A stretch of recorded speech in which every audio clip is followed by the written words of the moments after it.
To talk about the ideas I have. It's funny, as Sarah said, of course, we were meant to meet in person earlier in the year, and I suppose in some ways, you know, it's a real shame, of course, that we're not able to. But in other ways, these kinds of video meetups are so much more intimate, because something you get to see a glimpse into my home, and you may well see at some point or hear my dogs barking and all sorts of things happening in my household. So apologies in advance for that, but in a way, I've been trying to hold these kinds of online meetings so that people can see into my home and hear my dogs and children and what have you. So it's nice to meet you all. It's a shame, I think, with this setup, I can't see you. I suspect many of you probably don't have your video on anyway, but I can see the list of attendees, and it's lovely to see familiar names there. So thank you to everyone for joining us. And I know these are such hard times, and that we have spent so many hours in front of Zoom. So thank you for bearing with us yet again for another Zoom call. I think what I wanted to do was really talk through ideas here. And I know it's not going to be a conversation because it's just not set up for that. But please do use the chat. But this is going to be much more a reflection on some of the ideas I've been having, rather than any finished work or a presentation of things that I've written in the past. And of course, capture the struggles that I think we're all having in these times. So I hope that it's taken in that vein rather than any sort of finished piece. So what I wanted to do to begin with, many of you who do know me know I have a pet interest, no pun intended, with animals and animal studies. And one of the activities that I do is I hang out on YouTube and watch animal videos, which I'm sure everyone has their peculiar things that they like to do on YouTube, and that's mine.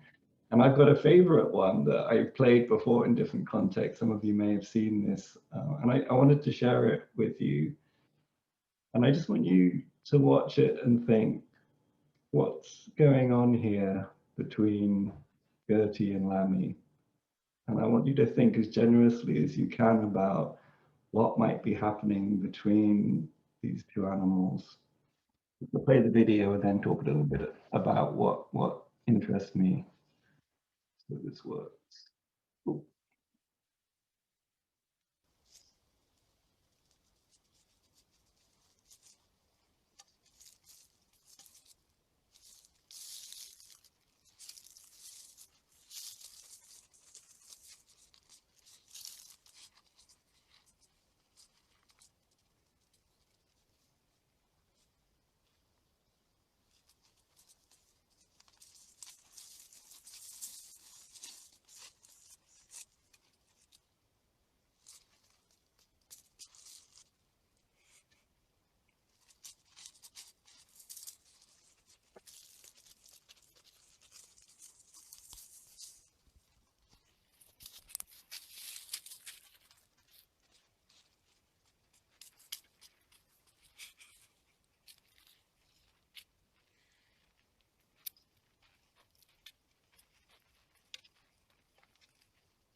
I'm just going to stop it there. It goes on for a little while longer. This is a segment from a longer video.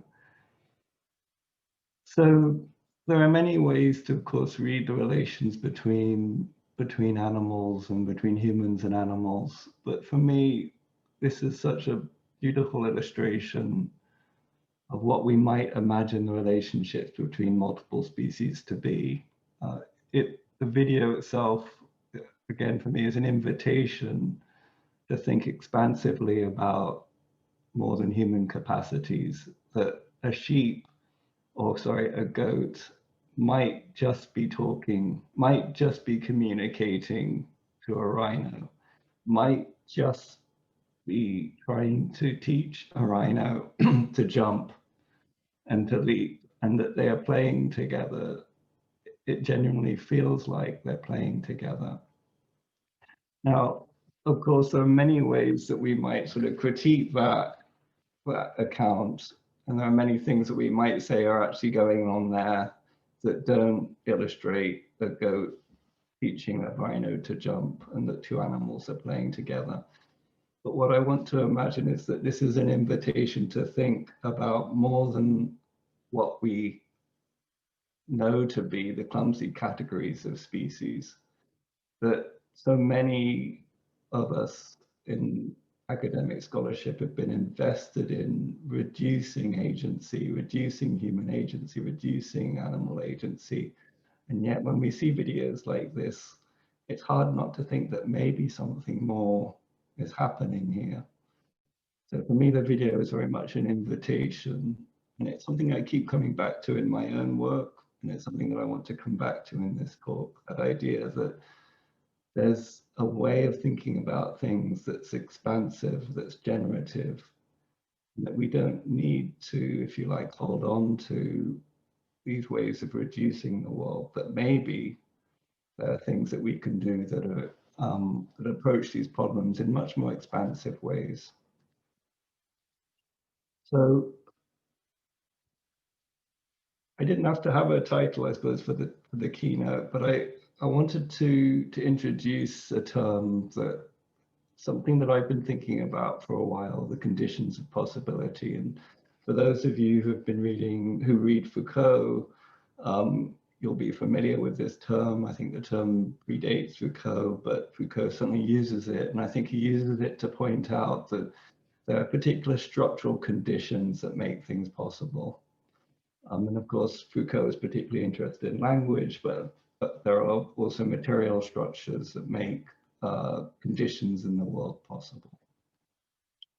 So I'm particularly interested in how a feminist and feminist technoscience reading of this term conditions of possibility, because I think not only are they drawing attention to the structural conditions, they also see possibility as a form of hope, if you like, as an imaginary, that possibilities are things that might just happen. And so, for example, we see that in the video between Gertie and Lammy, that we might just imagine there to be something more to the relationships between a goat and a rhino. And I think this becomes an incredibly powerful way that feminist technoscience has approached the relations between humans and technology. This is something, again, that I want to keep returning to in the course of this talk. So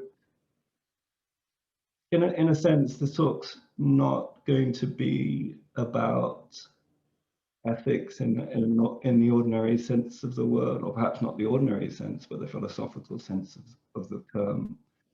I want to think about an ethics not as an ethical framework or a set of moral norms, but as something that we might use to think more generatively, more expansively, more openly, if you like.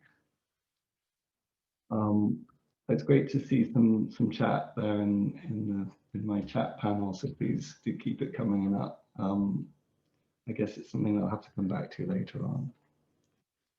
So the important way for me to think about ethics comes not from then a philosophy of ethics, but much rather the kind of scholarship that we see from science and technology studies, people like Maria Puig de Bellacasa, who talks about relationalities in the making. So not, if you will, moral norms, but how an ethical obligation emerges through relations, through ongoing relations. And of course, that becomes a key theme within science and technologies, the notion of sort of the emergent or the more than, or in the making. And to me, this is what interests me about ethics, that ethics are, of course, always to be contested and to be examined and rethought and remade as we move through the world and encounter particular settings. So people like Maria Puig-de-Balacasa have been really instructive for me in thinking about ethics. The other side to this phrase that I've sort of added in quite a clumsy way, the conditions of impossibility, comes from Black studies and critical race theory. And here I pull out a quote from some beautiful work by Saidiya Hartman, who talks about the impossibility of writing about and understanding slavery in the archive, and in particular the archives of the Middle Passage, that there are no historical archival materials that allow us to understand what it was like to be on a slave ship in the Middle Passage. Those historical, well, there is no existence, or very little archival material from the perspective of those people who were trafficked between Africa and the southern states and West, or America and the West Indies. And it's that impossibility that Hartman is particularly interested in. But again, she does something interesting here. She writes about, rather than the pessimism or despair, we must embrace the impossibility that conditions our knowledge and that animates our desire for a liberated future. And this is a theme throughout Hartman's work, is to understand what that impossibility does for us. And so again, I like that sort of the commonality between a feminist technoscience that thinks about the conditions of possibility in a generative way, but also scholars like Hartman and others in critical race theory and Black studies who are thinking about the impossibility of a world that might be structurally without racism or without violence towards people of race and particular races and colors. And so this, again, is a theme that I want to try and draw through a set of ideas that I've been exploring in my own work. And I have to apologize now, a lot of it's sort of rough and ready, but hopefully I'll get something across that might engage you as an audience. So I want to start with, if you like, a more optimistic view of this idea of the conditions of possibility. And I'm going to continue with the theme of animals. And in the example or the case that I want to show you, I just want us to pay attention to where we assume agency to be. And as you can imagine, as a sociologist interested in science and technology studies, agency is a particularly interesting concept for me to think with.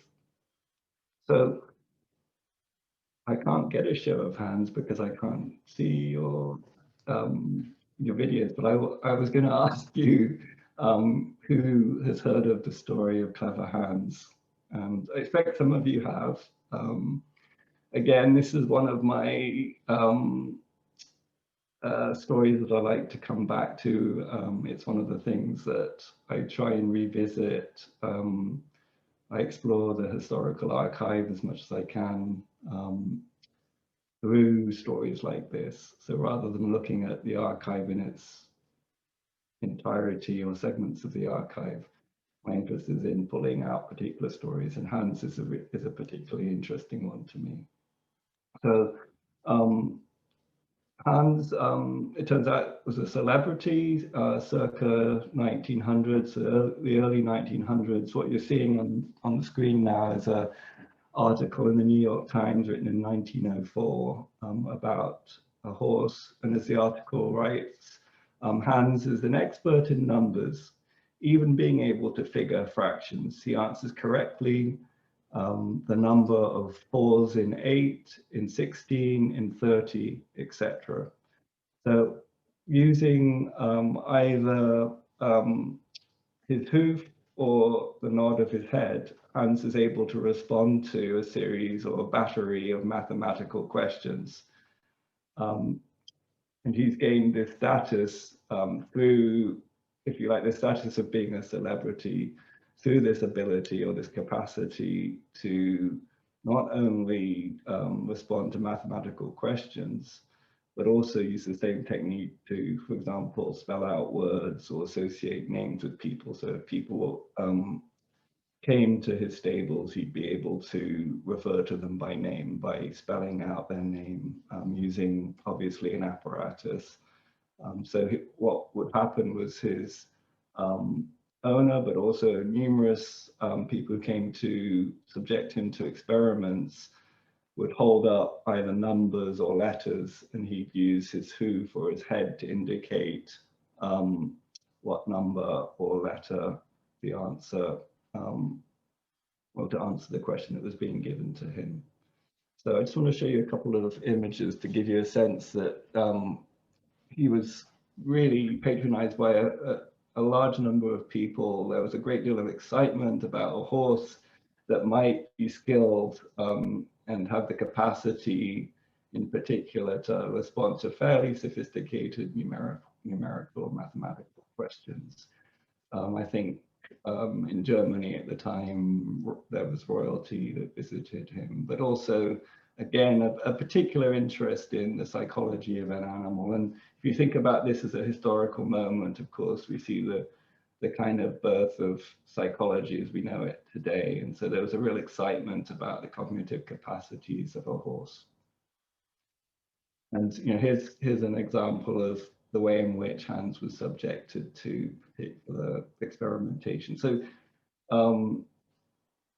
what happens, as you can imagine, is everyone wanted to figure out what the trick was here, because no one could believe that a horse was capable of doing maths. And in the end, it was a psychologist, Oscar Funks, in 1911. He's got, well, this is his book in 1911, but between, I think, 1909 and 1911, he subjected Hans to a series of really sophisticated experimentation. And if you get the chance to look at his book, it's you can view it via the Wellcome Trust archive. It really demonstrates the way in which an experimental psychology was developing at the time. And what Funks wanted to figure out was how Hans was doing his maths. And there was always the assumption that something else was going on here. And you can see here, I hope, that connection to the kind of the video that I showed at the beginning, that we approach these problems with the categories of animals in mind, and the reductionist ideas of that animals such as horses aren't able to do problems like math. So you're not going to be able to see the detail of these prints from the book, but these are indications of the kinds of experiments that Funks subjected both the questioner and Hans the horse to.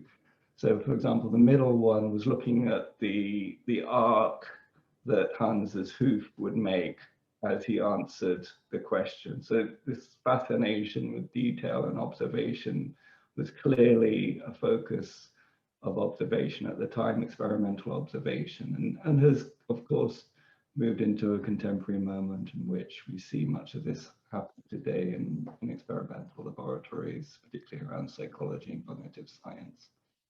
The first table on the left is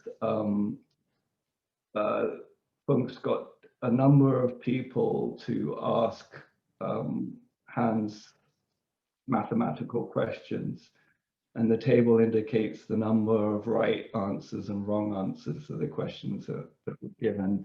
And again, you won't see this, but there's a staggeringly high number of right answers to mathematical questions. So roughly of the order of 90 to 100% performance for the questions that were being asked. On the table, the graph on the far right was Funks' effort to indicate the movement of the questioner.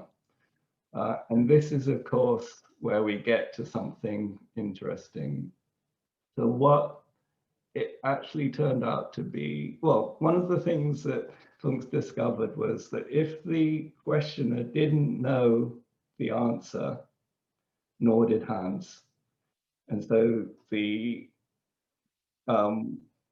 what was clear then was that something the questioner was doing was enabling Hans to answer correctly.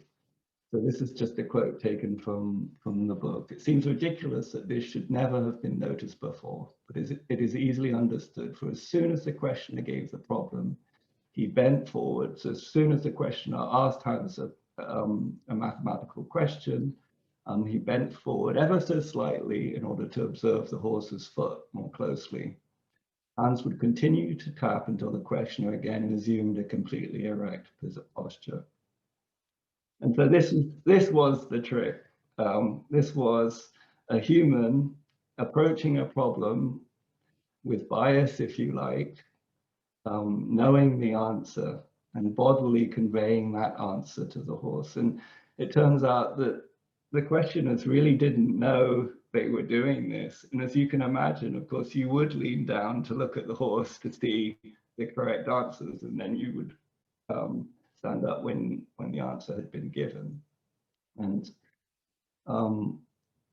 I think what's particularly interesting here is that we see people like Funkst engaged in this skepticism about the capacity of animals. And not only is he questioning the capacity here of Hans, what he doesn't choose to attend to is, if you like, the incredible and exciting capacity that Hans has to read other actors' bodies. That a horse is entirely capable here of understanding that there's a situation at play in which he is meant to respond accordingly. That there is, if you like, an attunement or an affinity between Hans and the setting that he's in. And there's something else that I really like in the writings of Vincent Desprez, who's also looked at this example of Hans the horse. And Vincent Desprez is an ethologist or animal studies scholar who's written a large number of compelling stories of animals and our relationships with them. So she explains what was given little attention was not only Hans's remarkable ability to learn to recognize people's gestures, even when they didn't know they were making them, but what seemed to be his capacity to develop attunements and affinities with other humans. So some humans worked much better with Hans. Some appeared to learn or be taught unintentionally, I should say again, to bow more clearly or to communicate with Hans. And so that's, if you like, why you might get that kind of variability in error and performance for Hans. So what was clear here was that people were tuning themselves to Hans. So if you like, all together, there was this mutual interweaving of agencies. So it wasn't just that Hans was responding to the humans, it was that the humans were responding to Hans. And you got this sort of entanglement of agencies. So again, so much more is made possible when we think of the actors working together, making each other more capable. We see that again in the early example of Gertie, the rhino, and Lammy. So we might say here that quite a different sort of ethics, if you like, is brought about or brought into being, not one of norms or established capacities, but of the intensification of relations and of greater potentialities. And that's an ethics that I'm interested in, an ethics that enables us to see more a setting like that between Hans and his questions. So I guess this is the sort of first point that I want to make around ethics, that there's an ethics that might resisting the world from above, that Haraway's God trick, but rather sees ethics through a prism of relationalities in the making. Again, referring to Bellacaz's point. And for me, this is an expansive sort of ethics. It's an ethics that we might imagine human capacities or capacities of all actors to be more possible, more open to what they're able to be to conduct in the everyday. some work that's very much ongoing for me, and you'll probably very quickly realize still pretty ill-informed or ill-formed on my part. One of the things that I have been thinking a lot about for a number of years is voice and conversation recognition. So, we'll know, many of the people who are attending this will know that there are numerous scholars and commentators who've indicated that voice and conversation recognition is a prime context for ethical troubles.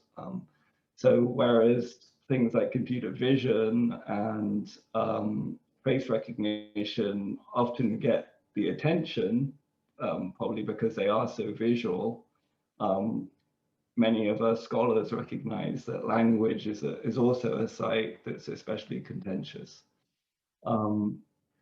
I just want to show here, I'm just showing here the web page for the machine learning curriculum. I'm not sure if many people have come across this, but it's a really impressive site where a number of scholars led by Sean Dockeray and James Parker and Joel Stern, I think they're all based in Australia, are putting together a curriculum around machine learning, and this obviously involves aspects of machine conversation. So I really highly recommend having a look at that website.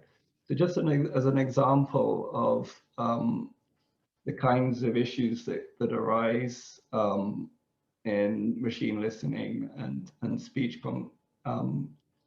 automated conversation and speech, I just wanted to draw out from the curriculum a recording from Halcyon Lawrence, who's a scholar based in the US, but from Trinidad. And she highlights the troubles with dialects and code switching, in her case, particularly Trinidadian code switching and code mixing.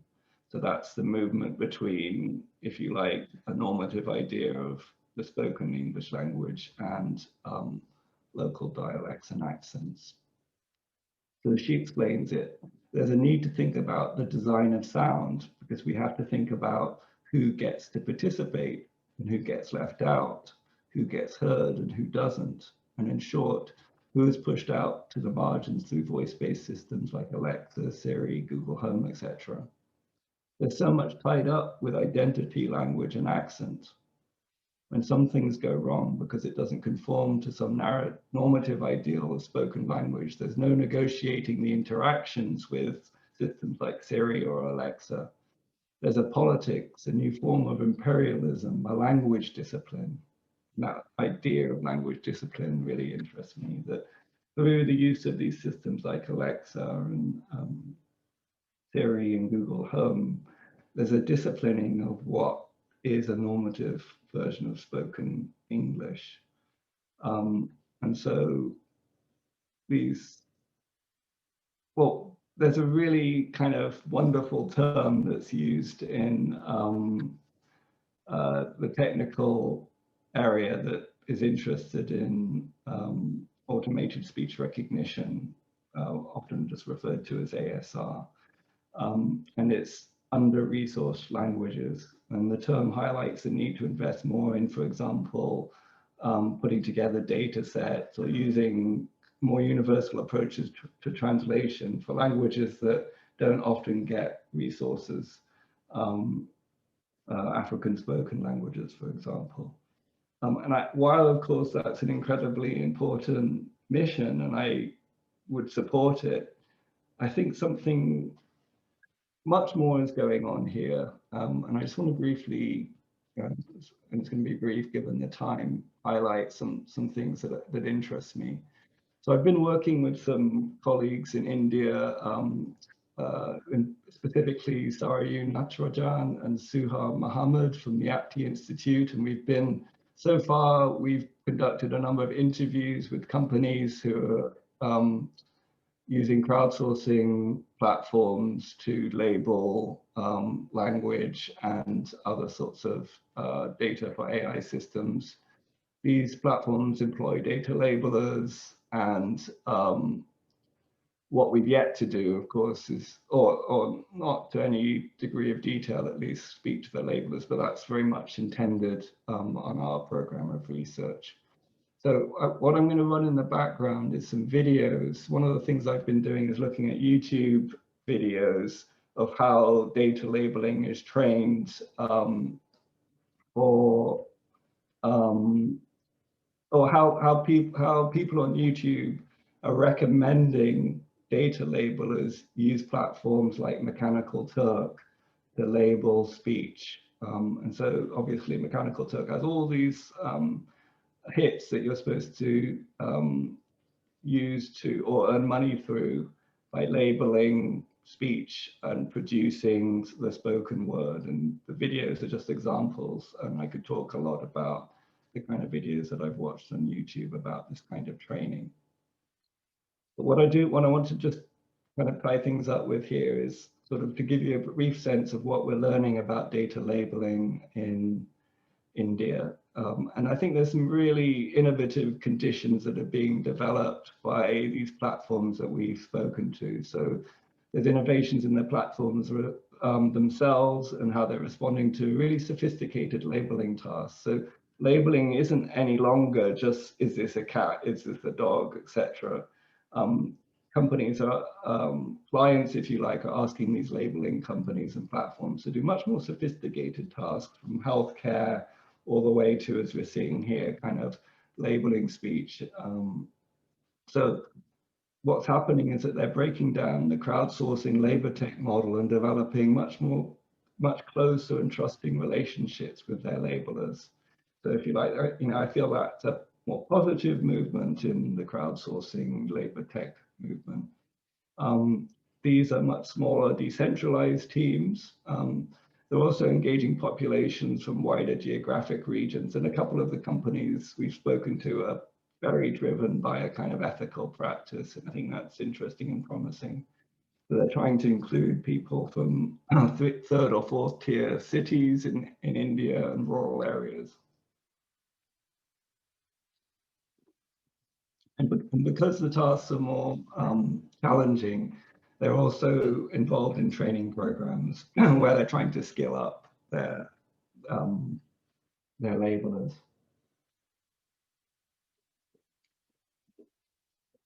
And lastly, at least a couple of the companies are actively involved in hiring policies that favor women. And this is a recognition that in India in particular, women are a skilled and educated workforce, but often end up involved in domestic labor.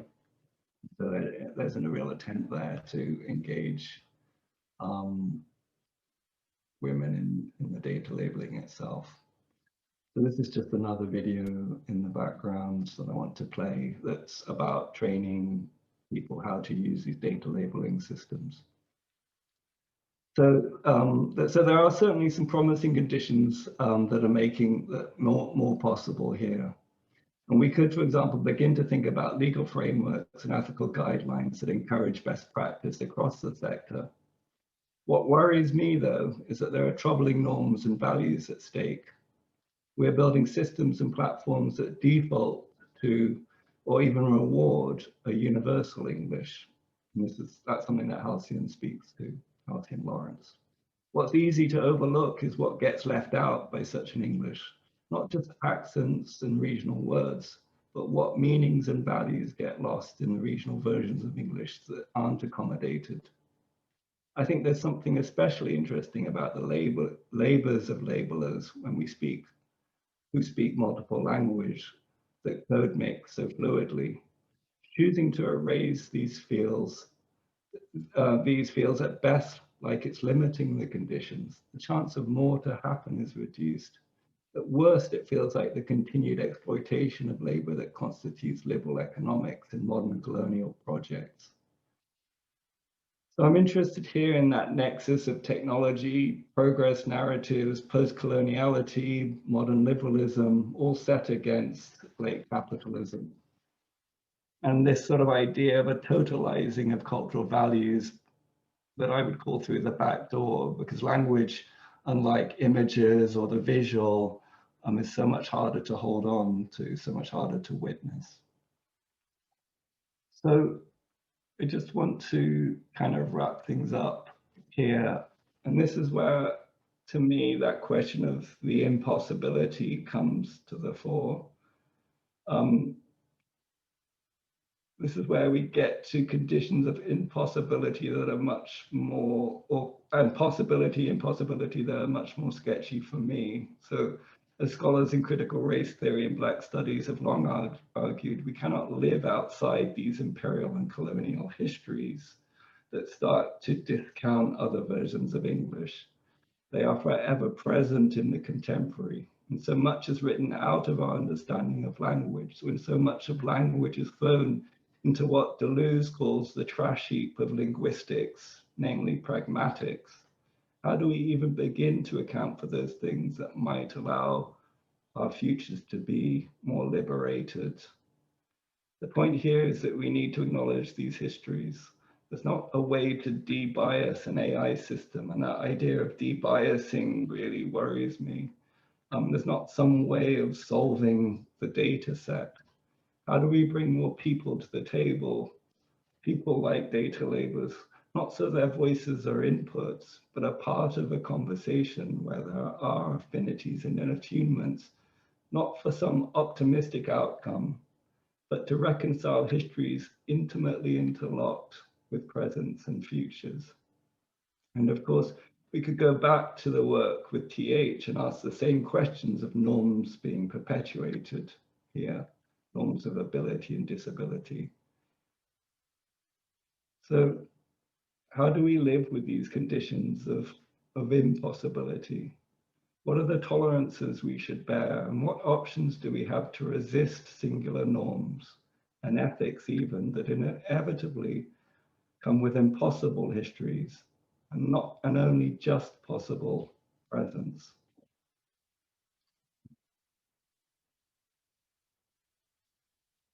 I just want to end here with some really important work for me from an anthropologist, Lisa Lowe, who's written this beautiful book, The Intimacies of Four Continents. And it's just an incredible book that weaves together so many stories of itinerant Asian workers in North America and slavery.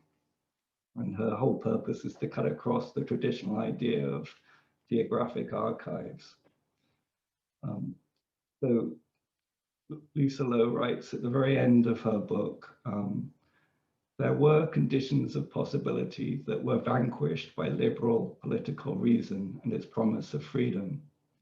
The contemporary moment is so replete with assumptions that freedom is made universal through liberal political enfranchisement and the globalization of capitalism that it has become difficult to imagine alternative knowledges or to act on behalf of alternative projects or ways of being.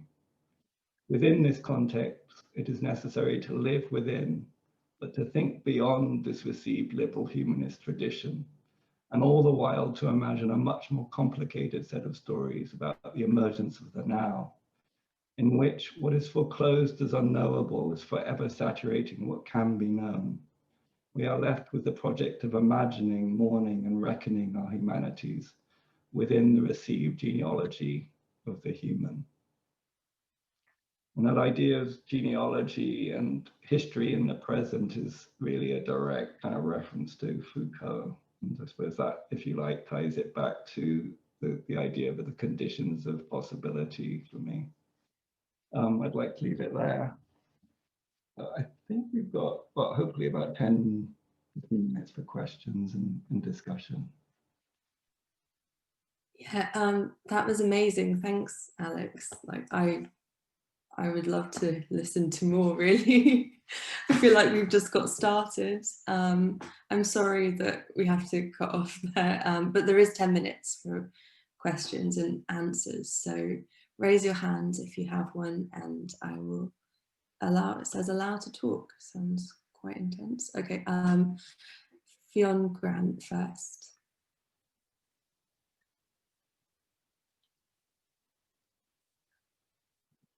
Sorry, talking is permitted apparently for you. It just sounds so prescriptive. Sorry. Hi there, sorry, there's a bit of a delay.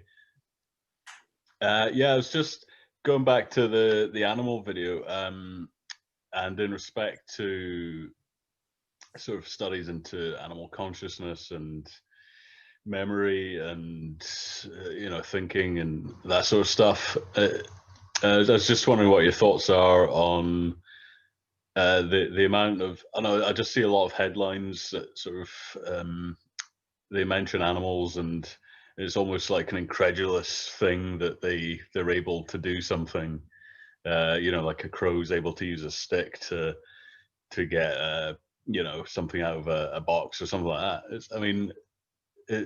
I just don't get the sort of incredulous nature of how animals are able to do things. It's almost like we kind of see it as through this lens of we're so much superior to animal thinking. Yeah, I think that's exactly the way I want to think about it, is that, and what it makes me realize, of course, when you look at the history of the energies placed on reducing animals' capacities, it then invites the question, well, what have we done to humans in a similar way? If psychologists are so invested in demonstrating that horses like Hans can't do mathematics, when in fact they're doing something potentially much more elaborate, what have we done? What has psychology done? Of course, as a sociologist, I enjoy giving psychologists a hard time, but what has psychology done to reduce human capacity and human ability? And I totally agree with you, Fionn, that I think when you see all these astounding stories, I think maybe they come up more in my newsfeed because I read them, but there seem to be many of them all the time, and certainly they come up in the popular press as well, where crows are able to do miraculous things. Then you have to ask yourselves, what project are we invested in here?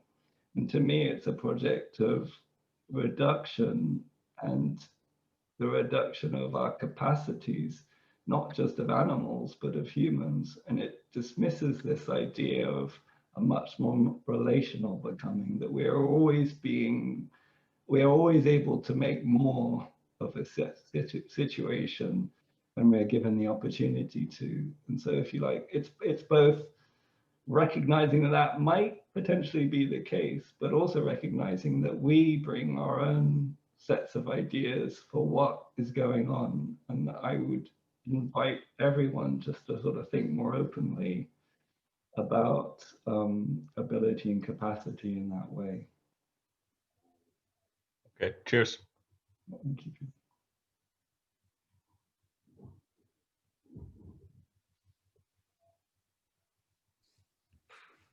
So you can use, like Benny said, you can use the Q&A function. Oh, good.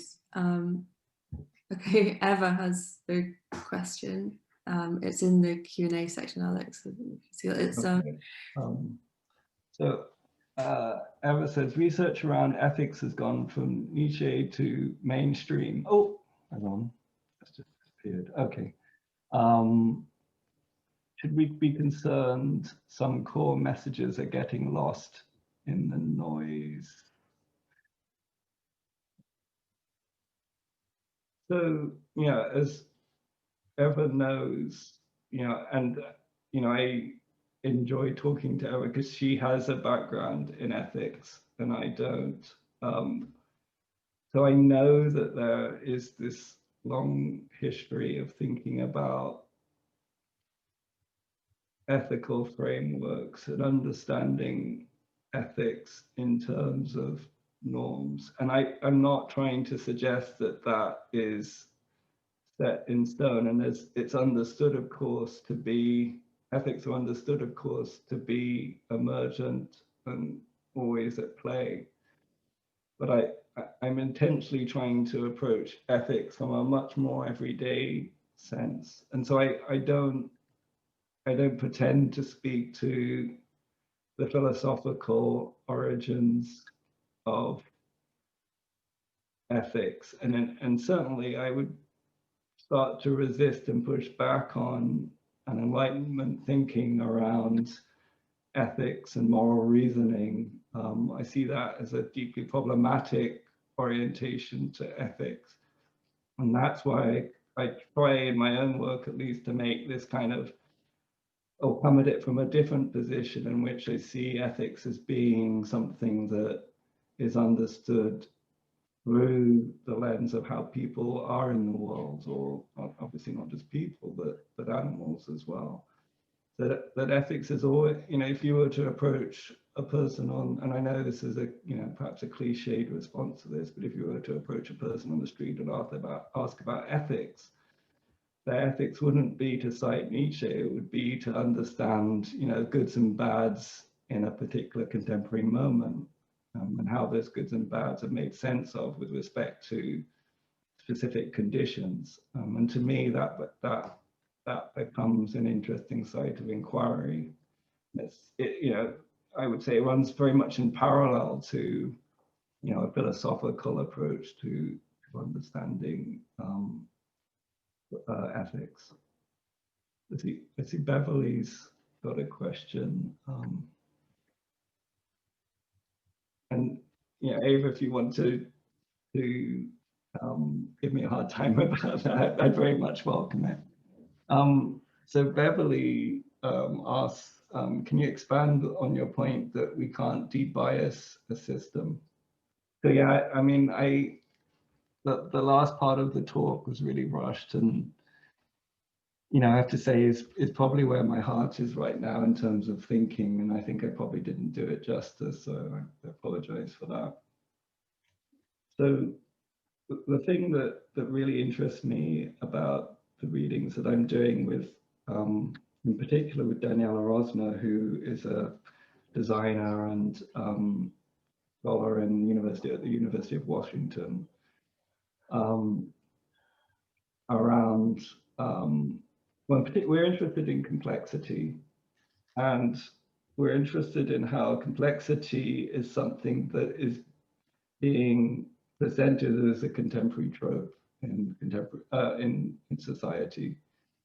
That complexity becomes, if you like, a stopping point, a way to paralyze us, if you will, and not allow us to move on to solve problems. And we're not interested in whether you can or you can't solve problems here, but we're interested in that way in which problems get started and problems get solved, and how complexity interweaves with this. I think what's really interesting about debias is it's this idea that problems like bias, so problems like racial categories, can somehow be solved, that they can somehow be rectified within a technical system. And yet what we see throughout history is things like race or discrimination against people with disabilities are so deeply ingrained within the way in which we understand the world and organize the world and use concepts like complexity, that there's never a present in which we can be outside of, if you like, racism. And there's some wonderful writing in Black Studies scholarship that really argues against, and this sounds perverse, but against ontology, against an idea that there are worlds that might be somehow without racism or without bias. And so to imagine that we could build an AI or a data set without bias, to me, is an affront to all that history and all that recognition that history is a present history, again to use Foucault's terms, is suffused with the past and what has been set out for us in these conditions.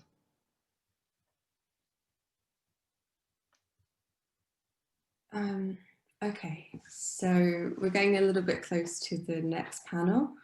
Although again, this is fascinating, and it reminds me, I sent Bev a message, but maybe for everyone else, like a little bit of Design Justice by Sasha Constanza, which actually addresses this and exactly what Alex has just summarized. If anyone is interested, I found that to be a really good summary of why debiasing and like reducing complex questions down to this kind of very reductionist approach isn't very helpful because of the sort of thing that Alex has just discussed in the talk. So I would recommend that book. But anyway, I'm really sorry, but we should just test that everything's working for the next panel. I'll stop recording now.